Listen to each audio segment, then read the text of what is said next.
Wheatstone bridge. Wheatstone bridge क्या चीज़ है?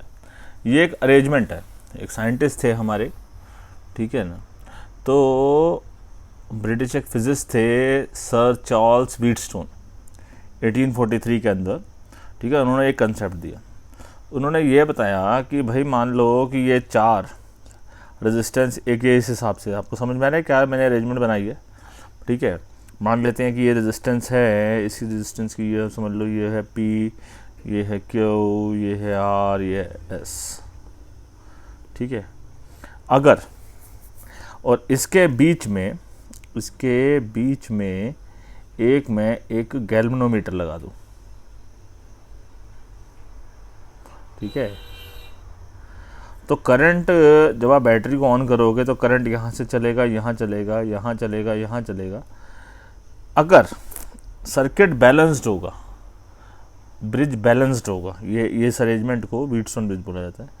अगर ब्रिज बैलेंस्ड है, if bridge is balanced then जो करंट गैल्वेनोमीटर में जो करंट है, इसे हम IG बोल दिया हमने, ठीक है। Then current in galvanometer will be that current galvanometer IG will be 0, ठीक है ना।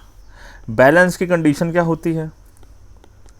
बैलेंस्ड व्हेन जो P upon Q is equals to R upon S है, ठीक है।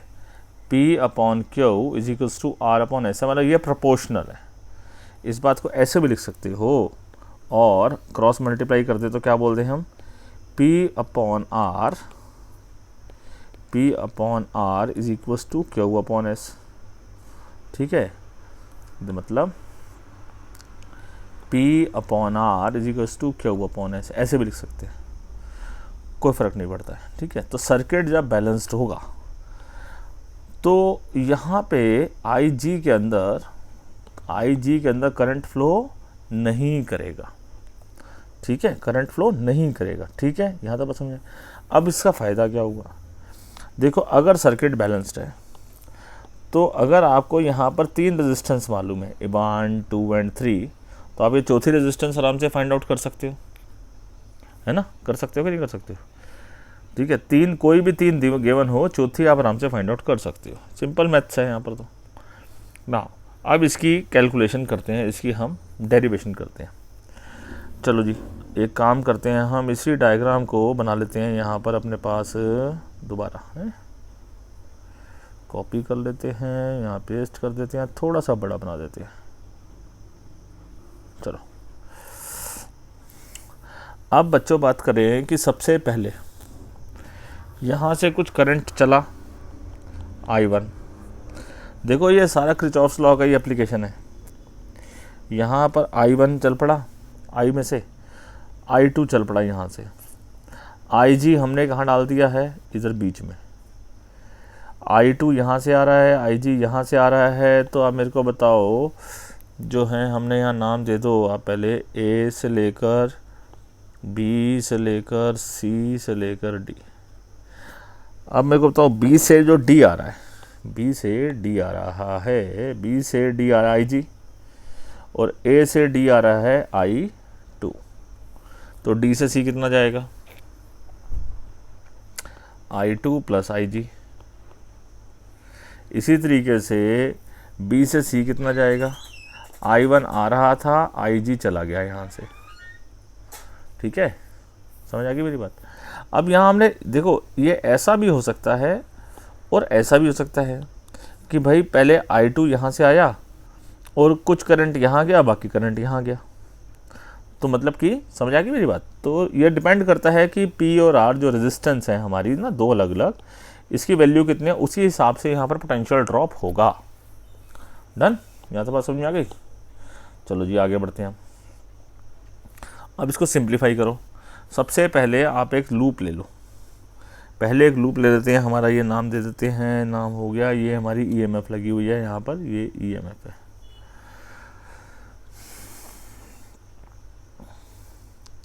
एक लूप ले लो बेटा, पहले आप ये वाला ले लो simple, A B D A, in loop A B D A. Current की डायरेक्शन कैसे नाम मानोगे, स्टडी करोगे ऐसे, ठीक है। चलो ए से बी जाते हैं, ए से बी जैसे आप चल रहे हो वैसे ही करंट भी चल रहा है, मेजरमेंट भी वही कर रहे हैं। तो I1 पोटेंशियल ड्रॉप कितना होगा यहाँ पर, I1 इंटू पी, प्लस में I1 इंटू पी। फिर इसके बाद फिर करंट आया बी से लेकर इधर, यहाँ हमारी डायरेक्शन सेम है, IG इंटू जी, ठीक है, प्लस IG इंटू जी। फिर इसके बाद यहाँ से आए, यहाँ रिवर्स हो गया, I2 into R minus I2 into R is equal to 0। यहाँ तक बात ठीक है। फिर उसके बाद एक और सर्किट ले लो, क्योंकि अभी आपने I1 और I2 है, अब एक और पाथ लेना पड़ेगा। हम एक और पाथ ले लेते हैं, ये वाला क्लॉथ ले लो,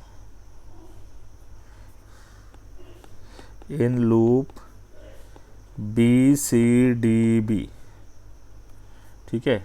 बी से सी चलते हैं, रीडिंग कैसे लेनी है, रीडिंग फिर ऐसे ही ले लो जैसे आप चल रहे थे, ऐसे ही ले लेते हैं, ठीक है।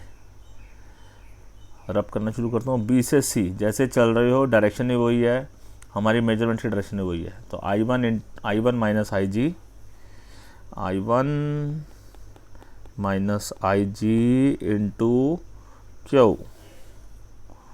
फिर उसके बाद हम सी पे आए, यहाँ से हमारी मेजरमेंट की डायरेक्शन और करंट की डायरेक्शन रिवर्स है, तो माइनस करना पड़ेगा। माइनस करंट है इस time I2 plus IG into यहाँ रेजिस्टेंस है S। फिर इसके बाद यहाँ पर जा रहे हैं तो ये फिर रिवर्स है, IG into G minus IG into G is equals to 0, ठीक है। अब अगर सर्किट बैलेंस्ड है, ठीक है ना, if balanced circuit is balanced या in balanced condition, in balanced condition IG क्या होता है, 0 होता है। हमने ये बात बताई थी ना उसने कि जब सर्किट बैलेंस्ड होगा तो यहाँ पे कोई करंट फ्लो नहीं करेगा। अगर 0 हो जाएगा तो ये वाला पोर्शन 0 हो जाएगा और ये वाला पोर्शन भी 0 हो जाएगा, ठीक है। तो पहली इक्वेशन जो बन जाएगी, ठीक है, ये फर्स्ट है, ये सेकंड है, देन फर्स्ट में डालता हूँ तो I1P minus I2R is equal to 0 होगा, और जो सेकंड वाली है वो हो जाएगा I1Q, क्योंकि ये 0 हो जाएगा और ये भी 0 हो जाएगा। तो मैंने क्या लिखा है, I1Q minus I2S is equal to 0 हो जाएगा, I2S इज इक्वल टू 0 हो जाएगा, ठीक है। यहाँ तक बात समझ में आ गया। अब यहाँ पर I1P is equal to I2R हो जाएगा, यहाँ पर I1Q is equal to I2S हो जाएगा। तो I1 अपॉन I2 कितना हो जाएगा, R अपॉन P, और I1Q upon I1 upon I2 is equal to S upon Q हो जाएगा। तो देयरफॉर R अपॉन P, भाई ये भी I1 अपॉन I2 के बराबर है, ये भी I1 I2 के, तो इसका R अपॉन P इक्वल हो जाएगा S अपॉन Q के।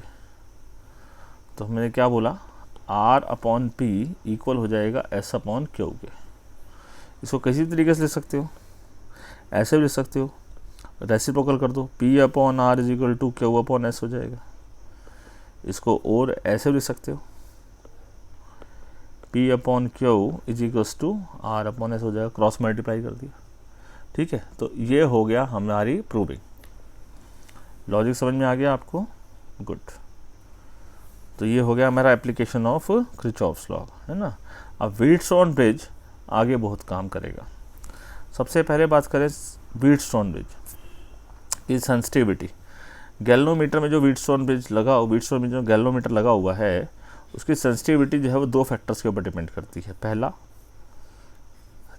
The magnitude of resistance of 4 arms, R की वैल्यू, जो डिफरेंट आर्स लगे हैं उनकी वैल्यू कितनी है, ठीक है। और battery, relative position of battery and the galvanometer, battery और गैल्वेनोमीटर के बीच में डिस्टेंस या उनके हिसाब से उसकी पोजीशन कितनी है। और व्हीटस्टोन ब्रिज का एडवांटेज क्या है, सबसे ये सब बहुत इंपॉर्टेंट क्वेश्चन है, ठीक है ना, ये बहुत इंपॉर्टेंट क्वेश्चन है, ठीक है।